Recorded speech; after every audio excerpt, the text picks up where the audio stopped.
yours, and welcome to the social procurement panel. And before we get started, I wanted to also thank Setsi for doing this tremendous work within the Canadian context, within our community specifically. And obviously, big shout outs to Victor Bousselet for his leadership and his taking things to the next level in regards to understanding the importance of social procurement in our panel. So good evening, Victor. How are you? I'm blessed, highly favored, and looking forward to the session. Good. So we're gonna actually just get you just to chime into what social procurement is to you. When people hear that term, social procurement, actually, you know what? Let's do our land acknowledgement first, and then we're gonna ask Victor that quick question. And I know that's not on the agenda, but we're going to ask Victor that question. So we begin by acknowledging the original stewards on the various lands we are on. We acknowledge our ancestors. We acknowledge those who toiled without compassion or compensation and the many forms of racism. We acknowledge all the elders and community stalwarts whose shoulders we stand on as we build, share, and we learn together for our collective liberation and sovereignty. So good evening again, Victor, and hoping all is well with you and yours. So before we get into in terms of introducing our panelists, what is not just the importance, but what is social procurement, just in a brief statement from yourself, for those people who may be joining us and don't have. Even though I'm not on the panel, no problem. Social procurement is about purchasing and purchasing power. The federal, provincial, municipal governments, private sector, they procure services from businesses. And we have the ability to create economic mobility for people. We have the ability to create better economic outcomes for Canadians by harnessing the power of social procurement. Hence the reason why we have remarkable stalwarts like Rosemary Powell, Stephen Callender, Narissa, Clement, and David LePage and others here to have this conversation. Once again, I'm not on the panel, so no question should be presented to me. Thank you, my friend. I understand that, my brother. That was just the introduction in terms of obviously Setsi being the sponsor behind this panel. So in that regard, we're going to go to our panelists, and someone who is no stranger to social procurement and to the community here in the city of Toronto. So welcome, Rosemary Powell. Good evening. How are you? Thank you. I'm doing well. Thank you very much. Great to see you, Roderick. Absolutely, 100%.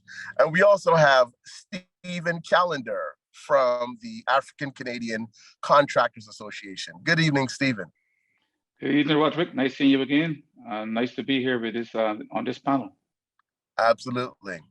And also we have David LePage. He's the founder of the Social Canada, or by Social Canada.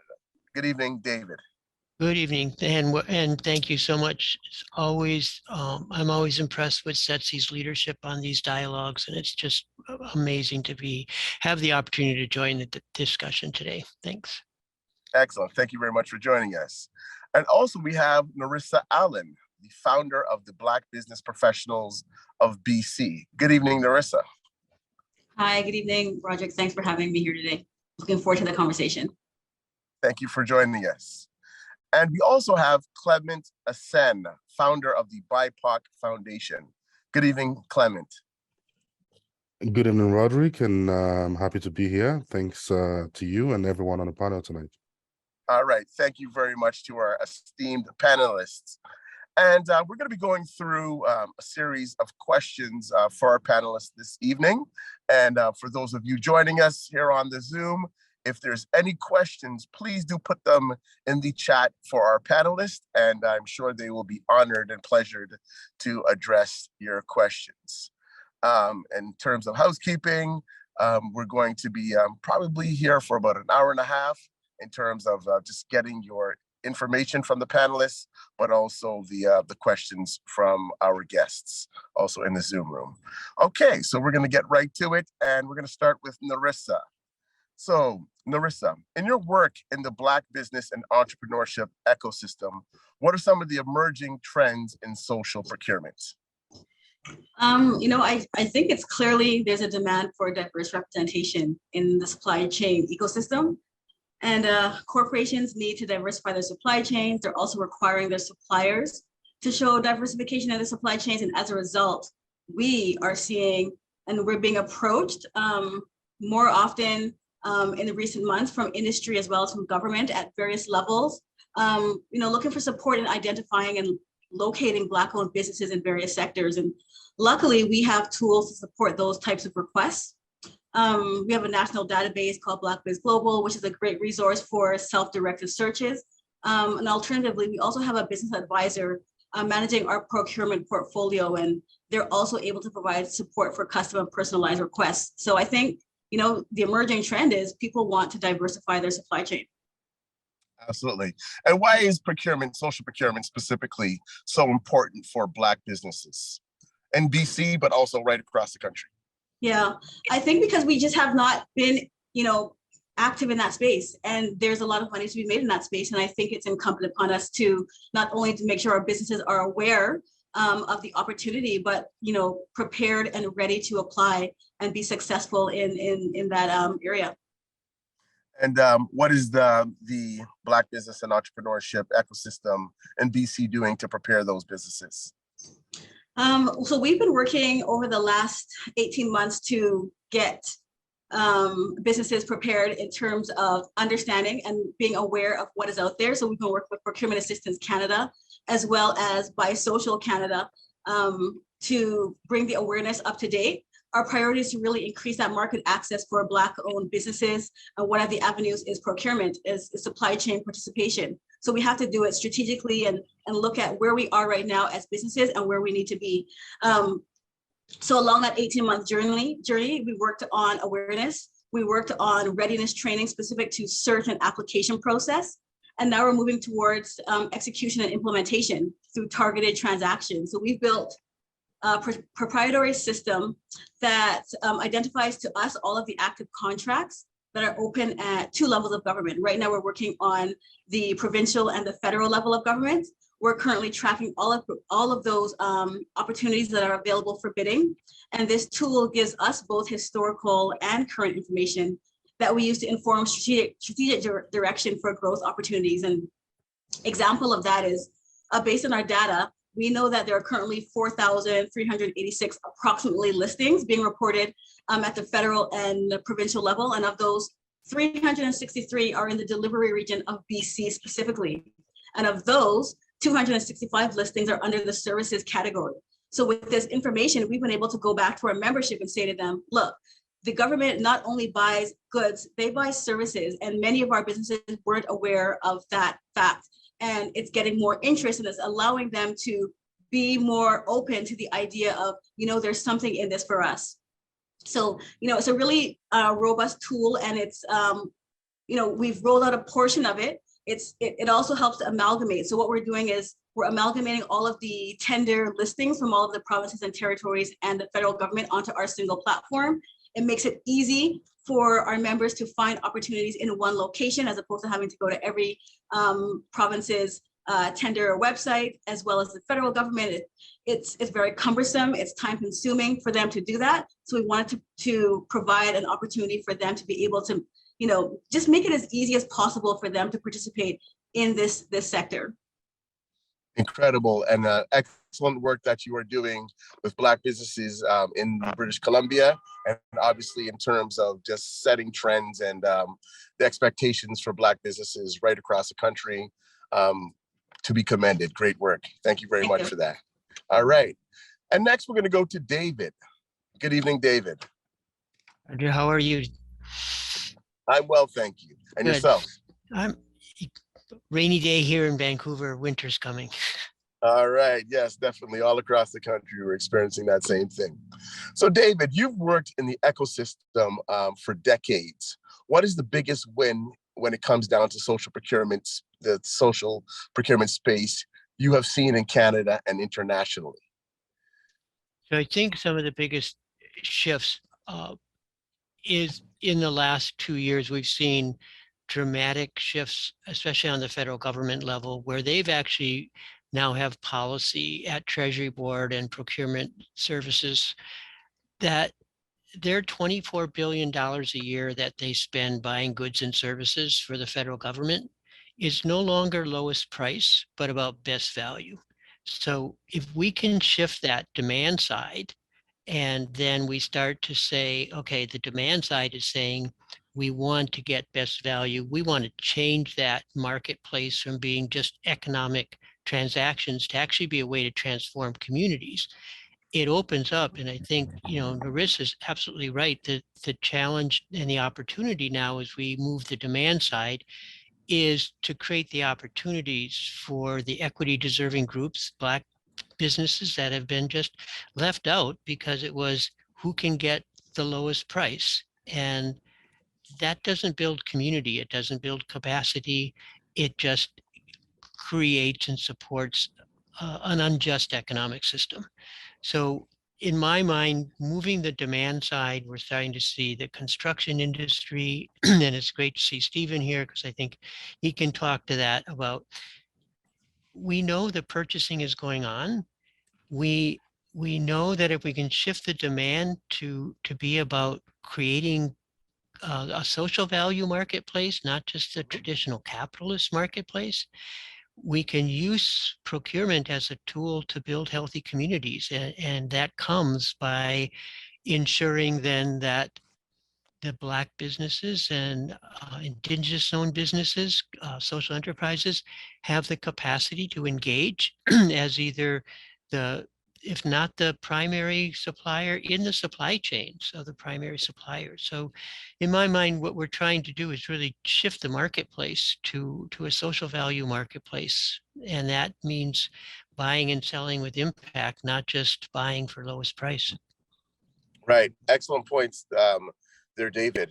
And in regards to how does somebody get edified in regards to, I guess how social procurement works from your perspective, because obviously yourself being in it for decades, but for somebody who's just coming into learning and wanting to understand social procurement, what would you say are the best ways for them to be, I guess, alert and aware? So I think it's really, there's two sides to it. I think some of us and most of us, a lot of this on this discussion are the intermediaries that are trying to create that ecosystem. So many small businesses and medium-sized businesses, they're really focused on creating jobs and getting their work done.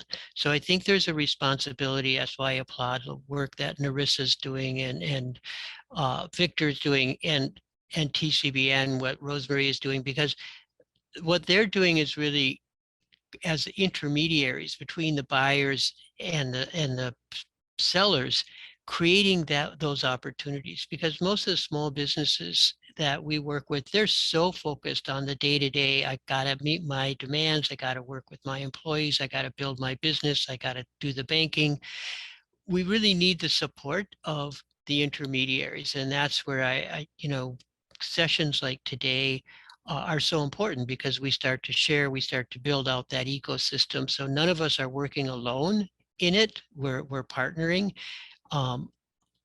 because it's really the networks that create the opportunities for the individual businesses. Because some of the businesses have the time to participate, but a lot of the small businesses we work with, it's like, boy, it's every day. You gotta be on the table working. And thank you very much for that, David. And I think it's important for us to know that when it comes down to social procurement, it is something that it doesn't get taught in schools, and it doesn't get taught, obviously, usually even within the post-secondary framework. So, it's very important that you shared that. So thank you very much. Yeah, I actually teach, one of the things I do is teach in an MBA class, and my students are always amazed when they get to the social enterprise class that you're actually allowed to talk about business that has not just a social conscience, but actually practices and integrates social value into the business. And I think that's what we're shifting. We're shifting the model of business from just being about, how do I accumulate the most dollars, to how do I really help community? How do I build community? And when we shift the supply side, we've got to shift the demand side, and then we change the marketplace. Thank you very much for that. Much appreciated. And we're going to go to our next guest, Stephen. Thank you very much for that, David, and we'll be back to you shortly. So, Stephen, good evening. Good evening. Hey, how are you? And how is my fellow Bajan today? Doing good. Good stuff. Good stuff. All right. So, just a quick question for you, Stephen. In your leadership role as president of the African Canadian Contractors Association, what is your ultimate goal for African Canadian contractors? Yeah, our main goal is to increase the number of Black contractors in Canada, to increase the capacity, and to increase the amount of projects that they are able to go for, including procurement, PAC. We have an agreement with PAC that we are trying to get everyone know how to go after projects with the government. I think as Narissa and David said, it is quite a challenge. If you go to the website, it is a mess. So you got to get used to that. But our main goal is to grow the contractors through showing them different ways to apply for a job, getting them to learn the ropes of just contracts, of bidding. And there's a set form for construction. It's very rigid. And that's the main thing we are doing, just education and new ways to do anything we need to do with construction, even technology. There's a lot of technology right now that's coming up. Construction was known to be the last industry to start using technology. Now the floodgates are opening and we have to jump on that bandwagon to get used to it, to make better profits and build our businesses. All right. So in terms of working with African Canadians and just the new era of procurement, because a lot of our businesses, obviously in the industry of where it comes down to construction and whatnot, or contracting, have not had these opportunities in the past. So how do you get other people, other contractors prepared for this new realm of opportunity? One of the main things we're doing, as I mentioned, is education. We have in webinars every month. We actually partner with CIBC, the bank, and they had one webinar last month showing off their new entrepreneur fund and breaking it down so everyone can understand it. That was really important. We partnered with BDC, Business Development Bank of Canada, and they actually come in and talk to our members or anyone. We invite the public to that, to explain what they're doing. They do growth building behind lending money, and they're different than the banks. They lend money quite different. They're more expensive, but you can actually get money for your business easier with BDC. But they come in and explain how they do things, and they have a growth management program that they come into your business and show you how you can actually grow your business. Webinars, estimating is one big thing that our customers or members need. Sorry about that. Yeah, estimating, project management, accounting. That's another thing, because a lot of members, they just started the business. They're working with one person. They don't have a website, or they don't even have an accountant yet. And I think, as David said, these guys are working in the field. They don't have time to do the books. They don't have time to plan. So we are, as you say, intermediary, trying to find the work for them and said, hey, let's do this. We can help you set up your bids. We help you to find an estimator to help you. And growth is that the way they have to learn all these new things that they never had before. Talking to one person to get a job is one thing. When you're going to talk to a company, and you cannot ask for 50% down when you're going for a commercial contract. You have to have money in the bank, which is another problem we'll talk about later. Mm-hmm. Mainly education is what we are focusing on. All right. Thank you very much for that, Stephen. And, obviously myself having some exposure to what you do and then all the great work that you do with contractors, needless to say that this is an important area, because for so many of the contractors, they've been from the African Canadian community, just specifically within the, doing the subcontracting and whatnot. But obviously there's a larger role for contractors to play in terms of getting some of these bigger opportunities, which obviously will help fuel the next stage of development. So thank you very much for that. Appreciate that. And our next guest, where we're going to ask a question, is Rosemary, a good friend of mine, Rosemary Powell. Good evening. Good evening. And how are you, my friend? I am doing well. I'm actually down by George Brown. We're so proud of the Black, folks who ran for office during this last municipal elections. And, we're seeing that there is a changing landscape, and Black folks are getting, taking their space in this. I think you had a little bit of a glitch there, Rosemary. We didn't hear what you just said. Taking their space. Roderick? Yeah, I'm here. I could hear you. Okay. But I think you had a little bit of a glitch there. Okay. Yeah. Last thing we heard is that are taking their space. Yeah, that's it. Okay, all right. I thought you might have got cut off there. It sounded like that. Okay, so as the executive director of TCBN and a driving force behind community benefit agreements, actually, let's explain what are community benefit agreements for those people who may not be aware, and then I'll get to the next part of the question. Okay, that's good question. So yeah, I love what David says. Right now we're trying to build, or we're in a moment. We're in a moment following leadership happening in the Black Lives Matter movement, post-COVID. The norm is no longer acceptable. And we have to get to that social value marketplace that David talks about. And you know what? Community benefits agreements is one of those tools that can help to facilitate that.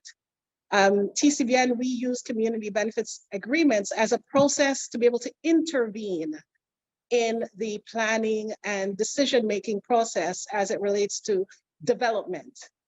Construction is one of those industries where our taxpayer dollars are being used quite extensively to build hospitals, schools, bridges, transit. And we need to make sure that as we invest in this infrastructure, that nobody gets left behind, that Black and racialized peoples, just as much as everyone else, has an opportunity to be able to tap into the jobs and opportunities that are being created. And so with community benefits agreements, we basically use that as a tool to reach out to the client owners, to reach out to the developers, to advocate to our different levels of government to say, how do we create intentional processes, a contract with community, where we can identify specific apprenticeships for Black and racialized folks, women, newcomers, Indigenous peoples, youth, as we're building construction. What about those professional, administrative, and technical jobs? So the planners, the designers, the architects. What about those supply chain opportunities that come? So social procurement, how do we make sure that Black businesses, minority-owned businesses, women-owned businesses, local businesses, those small mom and pop shops who otherwise wouldn't be able to compete for, in the case of the Eglinton Crosstown, the first initiative that we started, an $8.5 billion project. No mom and pop shop could actually compete. And what about those social enterprises? Those social enterprises who are business entrepreneurs, absolutely, but they're also doing everything within their power to create social value, right? These are social enterprises who might train and develop people and give them work experience. These are social enterprises, for example, who might provide environmental services, the kinds of things that most businesses won't look at because the profit margins might not be there. How do we make sure that we can facilitate that? Well, community benefits agreements is that process to be able to do that. And like I said, it's a contract with the client owner, the government, the community, so that all stakeholders are at the table discussing how do we create those intentional carve-outs for opportunities for people who has been historically left out of the labor market, who has been historically left out of the planning process, who has been historically left out of the economy. Absolutely. And obviously myself having the honor and the pleasure working along TCBN and some of the programming like the Next Gen program, and we bear witness on the amazing work and the critical work that you're doing in terms of providing opportunities and also conduits into social procurement, literally. And also just even in terms of getting involved in the trade. So definitely we commend the work that you're doing. So on that note, what are some of the important wins? And I know you just talked about some of them, but what are some of the important wins that you can say that TCBN has achieved in overcoming some of those systemic barriers, and in terms of, obviously just what you're mitigating in the sense of some of that adversity for ultimately for the contractors and also people entering the trades? Well, 9 years ago, when the Toronto Community Benefits Network started, it was really out of conflict. And so we had recognized that the Eglinton Crosstown, an $8.5 billion project was being built. It was going to be going through neighborhood improvement areas that had been identified by the City of Toronto and United Way as being neighborhoods that are dealing with high levels of poverty and unemployment, youth delinquency. They're communities that have high levels of Black and racialized peoples who live in there. And so we started out in a place of conflict where we basically literally went with our banners outside of the Metrolinx boardroom. They were having their boardroom meeting. That was just one of the tactics that we used. And we said, we need to talk with you. And they were really embarrassed by it. And they didn't want to have this on the media. And so they said, okay, let's talk. And that's how all of that got started. Now, 9 years later with TCBN, what we're seeing is that the community benefits movement is really growing all across Canada. When we started out 9 years ago, the first thing that we were able to achieve was Bill 6, Infrastructure for Jobs and Prosperity Act, where we were able to codify community benefits agreements into the provincial government policy. Then we moved on and we got a community benefits framework at the City of Toronto. To date, we now have 4 major community benefits initiatives that we are directly as a community organization helping to support the implementation. What we're seeing is community benefits coalitions developing all across Ontario and all across Canada. And so it's not just a little Toronto thing, or, community benefits had also been in Vancouver at the time as well. And there were maybe other community benefits initiatives across Canada, but the profile just wasn't there. But now we're seeing that the movement is growing. More and more policies are happening at all levels of government. More community benefits coalitions are developing, and this is going to be, or it's starting to be, just a way of doing business. That social value marketplace has to happen. It's no longer acceptable to retain the status quo. We're not accepting it, and the governments are listening, the client owners are listening, the general contractors, the unions, but also community is rising up and innovating and developing programs and services and developing businesses to be able to tap into the opportunities and associations. And it's absolutely incredible. Absolutely. And we, as not just Torontonians, as Canadians, thank you, like from, I guess as you say, the bottom of our hearts for your leadership and the tenacity in which you go and don't take no for an answer. And I really mean that in the sense of obviously you bearing witness again of the work that you do and just advocating for, people who don't necessarily have a voice, but empowering them to, have the presence and have a space within this Canadian context. Thank you very much, Rosemary. Okay. Our next person we want to talk to on the panel is Clement. Good evening, Clement. Good evening, Roderick. How are you doing? I'm well, my brother, and yourself? Doing very well, brother. Okay. So the BIPOC Foundation has been exponentially scaling in Lethbridge, Alberta. And for those who don't know, I'll let you explain a little bit about where, actually, let's explain explain where Lethbridge, Alberta is into context when it comes down to, I guess, some of the larger cities like Calgary and Edmonton. For those people who don't know, where is Lethbridge, Alberta? Hey, obviously, Lethbridge, Alberta is in Alberta, and we've become recently, in the past few years, the third most populous city in Alberta. To put context to that, we're still regarded as rural Alberta. We're in the south western part of the province, and we're just behind Calgary and Edmonton.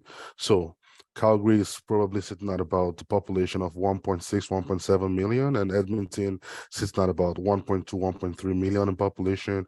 And here is Lethbridge, we're sitting at about 120K people in population. So there's Lethbridge for you.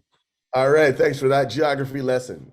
So do you feel there's enough capacity building and understanding of social procurement within the entrepreneurships that you're working with right now? Or sorry, the entrepreneurs that you're working with right now in terms of that social procurement and understanding it?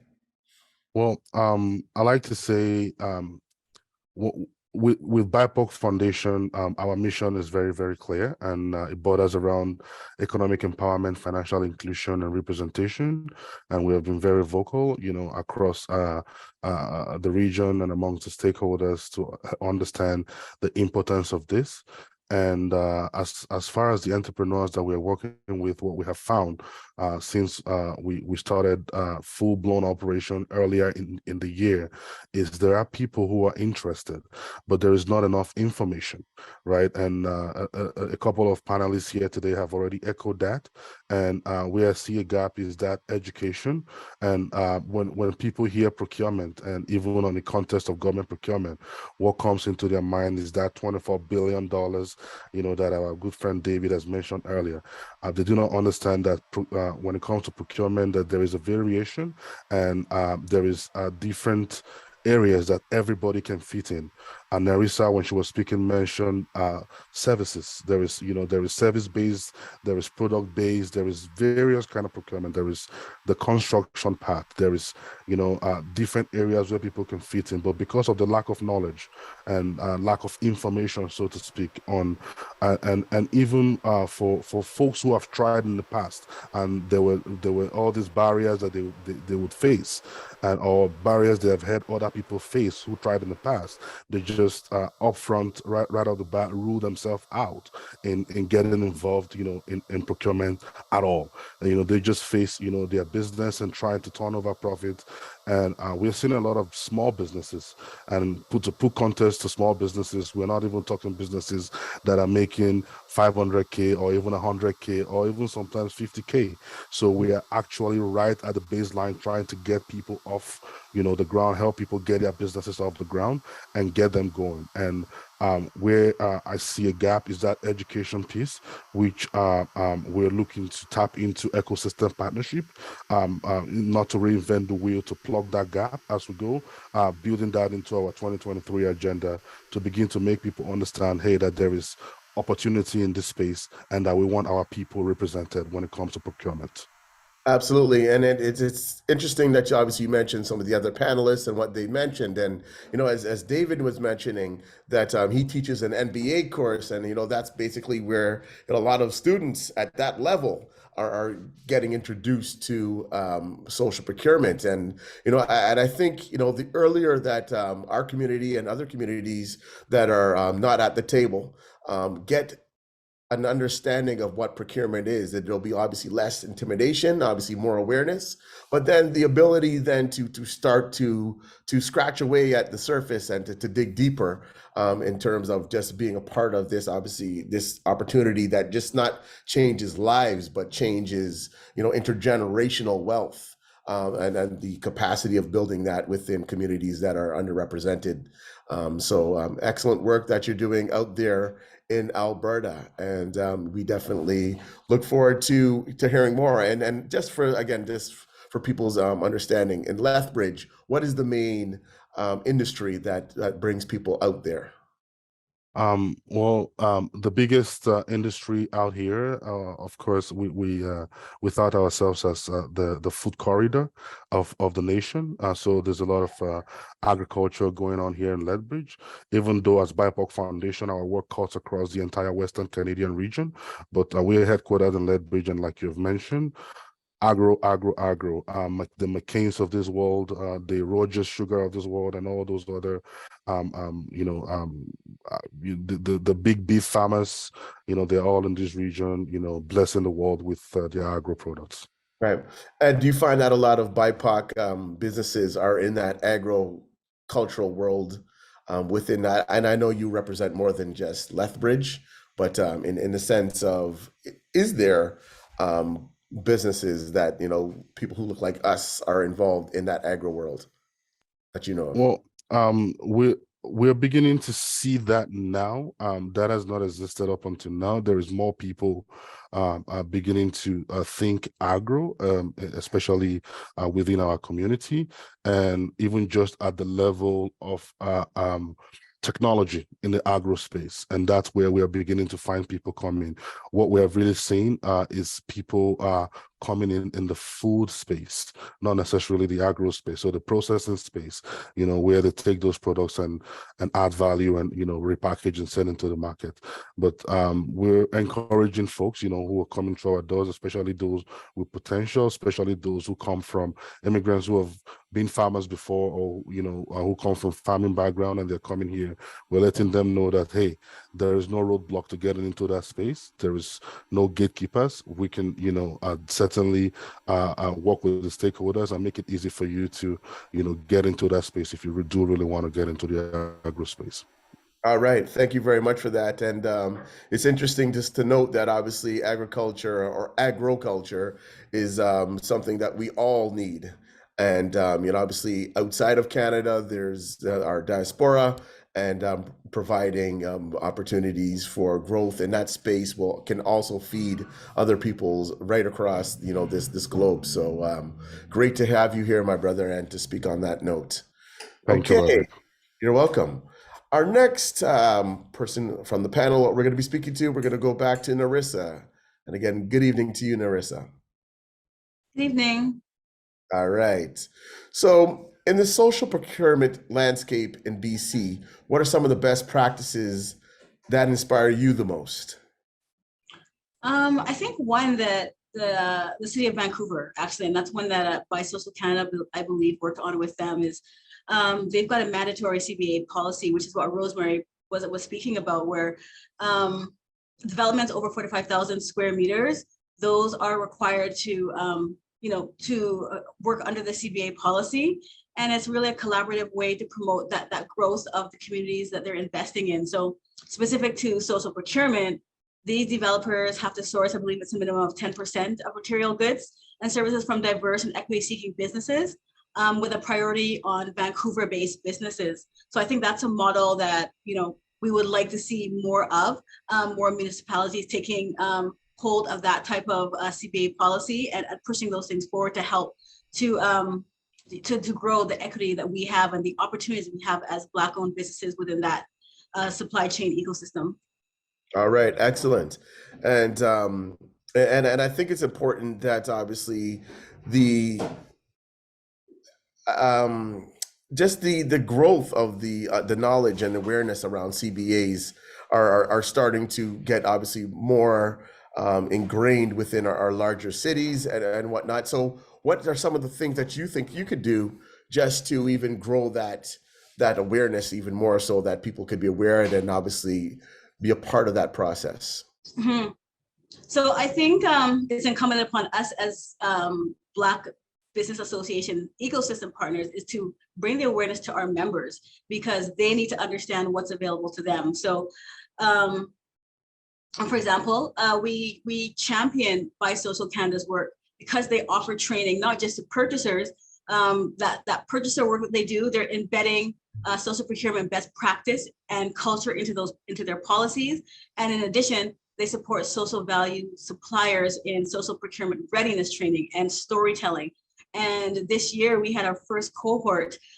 They were trained by Social Canada on that social procurement readiness training and storytelling piece, because we have to work on both sides. Obviously, we have to work on the purchasers, and they have to have policies in place, ingrained in the foundation of their business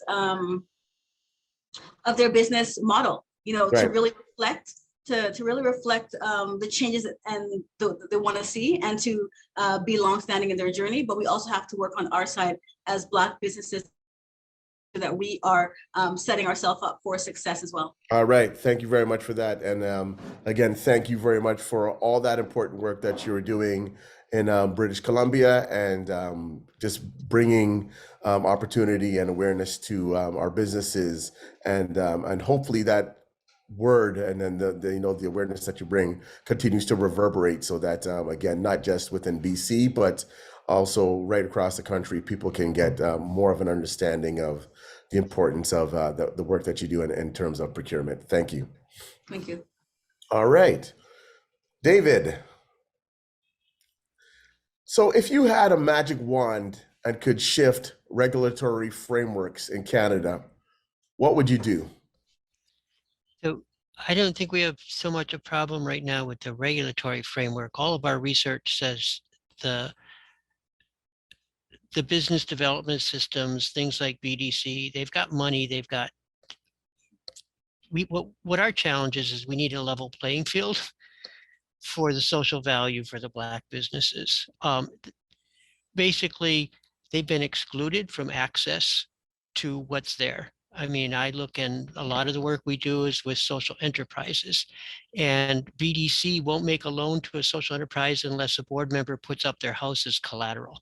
Well, that sort of like says, don't go to BDC if you are not a traditional business. And for a small business to go through the bureaucratic process of trying to get access to like the existing services. So I think the policy framework, all of us together, I think we're moving that.